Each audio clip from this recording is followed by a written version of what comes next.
Assalamualaikum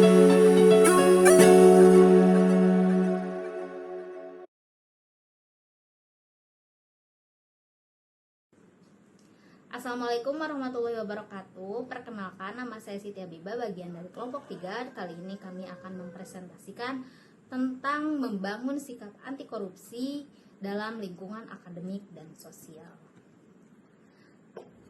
Memahami korupsi dan integritas. Apa sih korupsi itu? Korupsi ini adalah tindakan penyalahgunaan wewenang atau kekuasaan untuk keuntungan pribadi, keluarga, atau kelompok. Ini mencakup suap, pemerasan, gratifikasi, penyalahgunaan anggaran, dan nepotisme.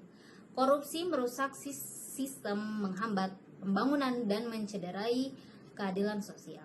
Nilai-nilai integritas. Integritas ini adalah konsistensi antara tindakan, nilai, metode, ukuran, prinsip, ekspektasi, dan berbagai hal yang dihasilkan. Nilai-nilai integritas ini meliputi kejujuran, tanggung jawab, keadilan. Lalu ada faktor pemicu korupsi. Faktor pemicu korupsi ini ada dari faktor internal, yaitu sifat serakah dari diri individu tersebut, gaya hidup yang konsumtif, moral yang lemah, dan etika individu yang rendah.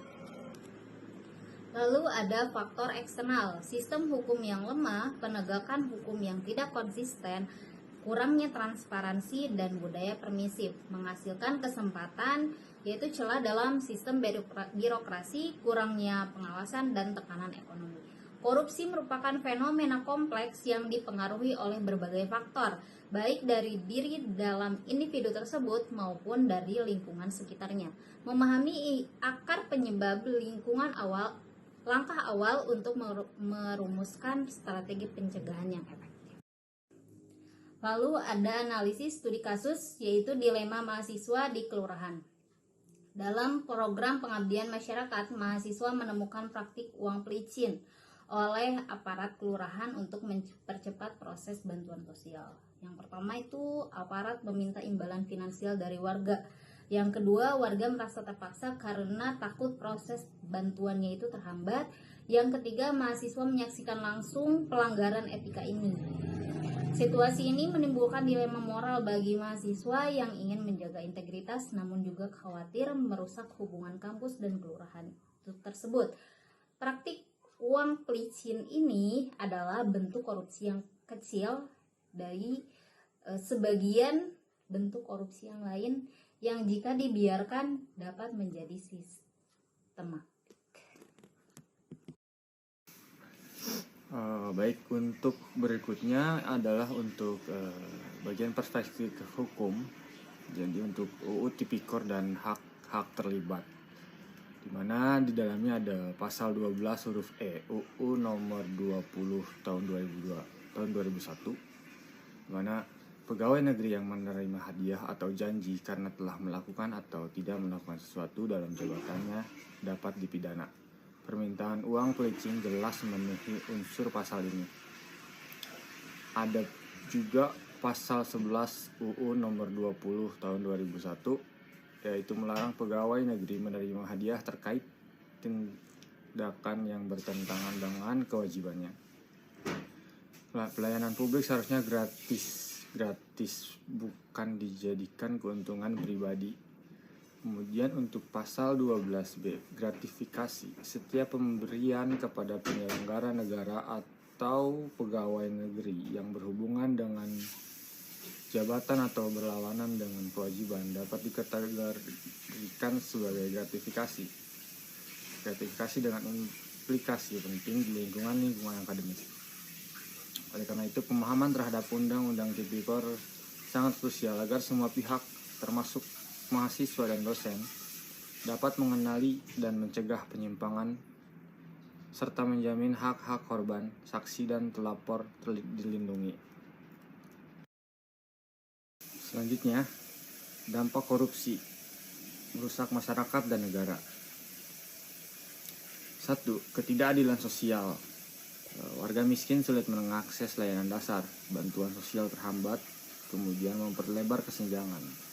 Kedua, ada rendahnya kepercayaan publik Masyarakat apatis dan sinis terhadap pemerintah merusak legitimasi institusi. 3. Ada kerugian ekonomi negara. Anggaran negara bocor, pembangunan terhambat, investasi menurun. Ada juga kerusakan moral dan etika, mendorong budaya permisif, korupsi dianggap normal, merusak karakter bangsa. Korupsi sekecil apapun memiliki efek domino yang merugikan. Ini mengikis fondasi keadilan, menghambat pengajuan dan menciptakan lingkaran setan, kemiskinan, dan ketidakkepercayaan. Ada juga rencana pencegahan korupsi di lingkungan kampus dan masyarakat. Di antaranya ada nomor 1, edukasi anti korupsi. Penyuluhan prosedur layanan hak warga dan bahaya korupsi di kelurahan. Kemudian nomor 2, ada transparansi informasi. Publikasi daftar penerima bantuan, prosedur, dan biaya layanan melalui media cetak atau digital. Nomor 3, mekanisme pelaporan efektif. Menyediakan saluran pengaduan yang aman dan terpercaya bagi masyarakat. Keempat, penguatan internal kampus. Pembentukan unit integritas, pelatihan etika bagi mahasiswa, dosen, dan juga staf. Kelima, ada sinergi lintas sektor, yaitu kolaborasi kampus, pemerintah daerah, lembaga pengawas, dan masyarakat sipil. Pencegahan korupsi membutuhkan pendekatan holistik dan berkelanjutan, melibatkan elemen masyarakat untuk menciptakan lingkungan yang lebih bersih.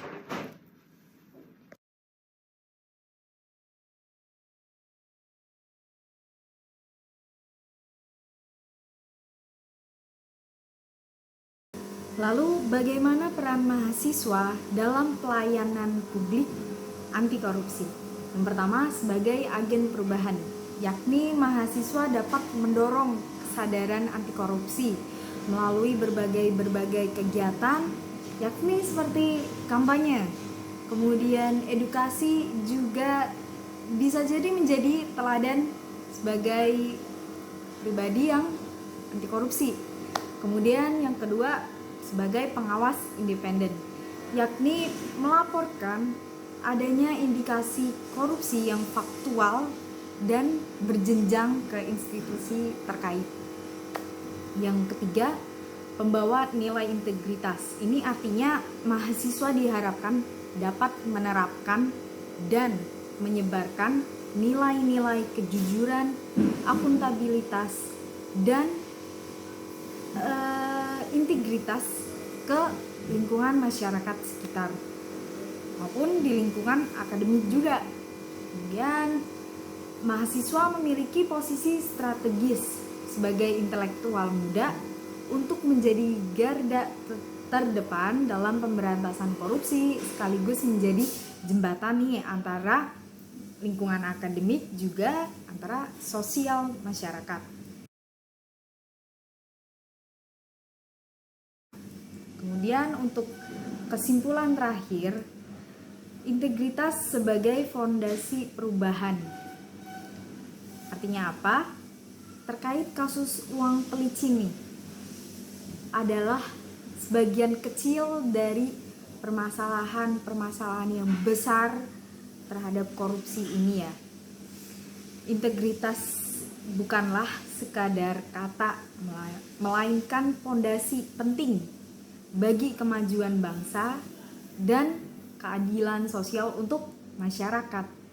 Mahasiswa dengan semangat dan pengetahuannya memegang peran krusial dalam menciptakan perubahan. Seperti kata C.S. Lewis, integritas adalah melakukan hal yang benar bahkan ketika tidak ada yang melihat sekalipun.